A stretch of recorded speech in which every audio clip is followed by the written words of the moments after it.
রাজধানীতে চিকুনগুনিয়ার বিস্তার রোধে আরও সক্রিয় হচ্ছে স্বাস্থ্য অধিদপ্তর। কোন এলাকা কতটুকু ঝুঁকিপূর্ণ, মশা নিধন কর্মসূচি কতটা কার্যকর হয়েছে সেই সমীক্ষা করা হচ্ছে। স্বাস্থ্য অধিদপ্তরের পরিচালক সানিয়া তহমিনা জানিয়েছেন, এই মাসের মধ্যে কাজ শেষ করে পরবর্তী করণীয় ঠিক করা হবে। জুনে রাজধানীর 52টি এলাকায় সমীক্ষা চালায় স্বাস্থ্য অধিদপ্তর। চিহ্নিত হয় ধানমন্ডি ও শাহবাগ সহ ঝুঁকিপূর্ণ 23টি এলাকা। এরপর মশা মারা অভিযান জোরদার করে সিটি কর্পোরেশন। চিকুনগুনিয়া নিয়ে জনসচেতনতা বাড়াতে চালায় প্রচার। এবার রাজধানীর 92টি এলাকায় সমীক্ষা চালানো হবে। এই সার্ভেতে আমরা দেখতে চাচ্ছি যে এই যে মশা নিয়ন্ত্রণ কর্মসূচি গ্রহণ করেছে সিটি কর্পোরেশন অথবা মানুষকে যে আমরা সচেতন করেছি, এটার মাধ্যমে কি কোনো ইমপ্রুভমেন্ট হলো কিনা কন্ডিশনের, এই জিনিসটাও দেখতে চাই।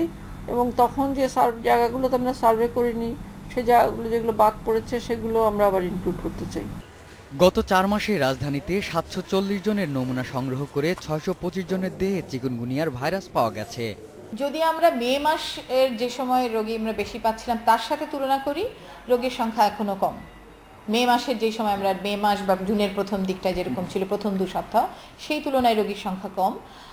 তবে জুনের শেষ দিকে আমরা যেরকম কম পাচ্ছিলাম তার তুলনায় রোগীর সংখ্যা একটু বৃদ্ধি পেয়েছে। চিকিৎসকরা বলছেন, রাজধানীতে চিকুনগুনিয়া ভাইরাস ও বাহক এডিস মশার বিস্তার ব্যাপক। সাধারণ মানুষকে সতর্ক থাকার পরামর্শ দিয়েছেন তারা। Ariful Islam Mithu, independent news, Dhaka.